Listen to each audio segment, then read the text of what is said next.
கன்னியாகுமரி சட்டமன்ற தொகுதி உறவுகள் இந்த சகோதரி சொல்கிறத கொஞ்சம் கேளுங்க. நாங்கள் ரப்பர் தோட்டம் பெருசாக பண்ணி தரோம், ரப்பர் தொழிற்சாலைகள் அமைக்கிறோம். அது மட்டும் இல்லாமல் கீரிப்பாறை சைடெல்லாம் ஊருக்குள்ளே போனீங்கன்னா சின்ன சின்ன வீடுகள், அங்கே அந்த ரப்பர் தோட்டத்தில் வேலை பார்க்குற மக்கள் தான் அங்கே இருக்கிறாங்க கீரிப்பாறையில்.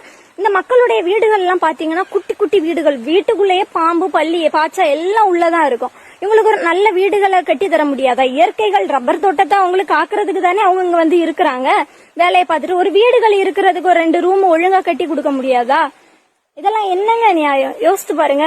சோ இதெல்லாம் தட்டி கேட்கறது, இங்க என்ன குற்றங்கள் நடந்தாலும் அதை தட்டி கேட்கறது அப்படின்னா நம்ம நாம் தமிழர் கட்சியின் கன்னியாகுமரி சட்டமன்ற தொகுதி வேட்பாளர் திரு மரிய ஜெனிஃபர் அவர்கள் தான் இதெல்லாம் ஒழுங்கா தட்டி கேட்கறாங்க. இது மட்டும் இல்ல, எந்த பிரச்சனை நடந்தாலும் மக்களோடு மக்களாக நின்று அவங்க மட்டும்தான் இப்போ என்ன பொறுத்தளவு எல்லா இடத்துலயும் ஸ்பாட்டுக்கு போய் அதெல்லாம் பார்த்து அதுக்கு ஒரு தீர்வு கொடுக்கறாங்க அப்படின்னு நான் நம்புறேன்.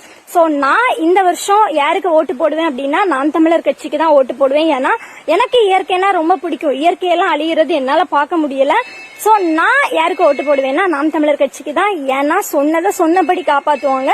சோ அதுதான் நாம் தமிழர் கட்சி. நீங்க யாருக்கு ஓட்டு போடுவீங்க அப்படின்னு சொல்லிட்டு கமெண்ட் பண்ணுங்க. நீங்க இந்த காணொலியை பார்த்துருப்பீங்கன்னு நம்புறேன். கன்னியாகுமரி மக்களை நீங்க சற்று சிந்திங்க. நம்ம இயற்கை வளங்கள் எப்படி கொள்ளை போயிட்டு இருக்கு அப்படின்றத நீங்கள் பார்த்துட்டு தான் இருக்கிறீங்க. இயற்கையை எப்படியெல்லாம் அழிக்க முடியுமோ அப்படியெல்லாம் இந்த திராவிட கட்சிகள் அழிச்சிட்ருக்காங்க. உங்களுக்கு நல்லதொரு பூமி வேணும் அப்படின்னா கண்டிப்பாக நாம் தமிழர் கட்சியை பலப்படுத்துங்க. உங்கள் பொன்னான வாக்குகளை நாம் தமிழர் கட்சி கன்னியாகுமரி தொகுதியில் போட்டியிடுற அந்த சகோதரி மரிய ஜெனிஃபர் அவர்களுக்கு உங்கள் வாக்குகளை விவசாய சின்னத்தில் போடுங்கள்.